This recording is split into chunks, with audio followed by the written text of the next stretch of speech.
একদিন আগেই ঢাকা থেকে ঘোষণা এলো সৌদি আরব, তুরস্ক ও পাকিস্তানের ত্রিদেশীয় মক্কা প্রতিরক্ষা চুক্তি নিয়ে বাংলাদেশ ইতিবাচক।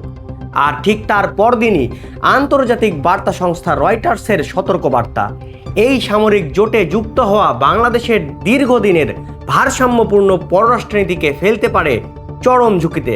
ঢাকার এই কৌশলগত আগ্রহ কি কেবলই ভ্রাতৃত্বের টান, নাকি এক বিশাল ভূরাজনৈতিক সমীকরণের সূচনা? ঘটনার সূত্রপাত ৭ আগস্ট। ন্যাটোর আদলে তৈরি যৌথ প্রতিরক্ষা চুক্তিতে স্বাক্ষর করে রিয়াদ, আঙ্কারা ও ইসলামাবাদ, যেখানে একজনের ওপর আক্রমণ মানেই সবার ওপর আক্রমণ। পররাষ্ট্র প্রতিমন্ত্রী হুমায়ুন কবির জানিয়েছেন, মধ্যপ্রাচ্যের এই যৌথ নিরাপত্তা কাঠামোয় ঢাকার অংশগ্রহণকে ইতিবাচকভাবেই দেখা হচ্ছে।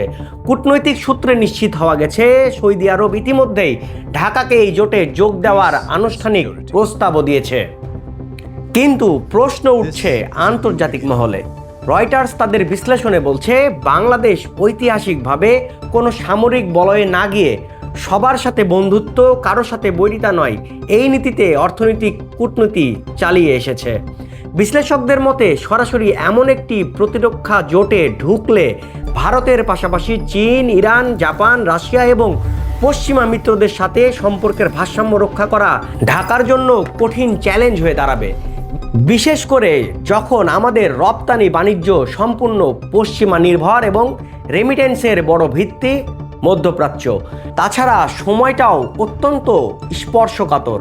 একদিকে ভারত বাংলাদেশ সম্পর্কের অমীমাংসিত জটিলতা ও প্রধানমন্ত্রীর সম্ভাব্য দিল্লি সফরের প্রস্তুতি, অন্যদিকে পাকিস্তানের সাথে সরাসরি সামরিক ফ্রন্টে ঢাকার কাছাকাছি আসা। নয়াদিল্লির নিরাপত্তা সমীকরণে কী প্রভাব ফেলবে তা নিয়ে চলছে সূক্ষ্ম হিসাব নিকাশ। কূটনীতিতে কোনো সিদ্ধান্তই বিচ্ছিন্ন নয়। মক্কার প্রতি আবেগ আর মধ্যপ্রাচ্যের ক্ষমতার রাজনীতির মধ্যে ভারসাম্য রক্ষা করে ঢাকা শেষ পর্যন্ত কোন পথে হাঁটে, সেটাই এখন দেখার বিষয়। বাংলাদেশের এই সিদ্ধান্ত কি বদলে দেবে দক্ষিণ এশিয়ার ভূরাজনীতি? আন্তর্জাতিক ও কূটনৈতিক এমন গভীর বিশ্লেষণের সঙ্গে থাকতে চোখ রাখুন আমাদের অগ্রণী সংবাদের পর্দায়। ধন্যবাদ।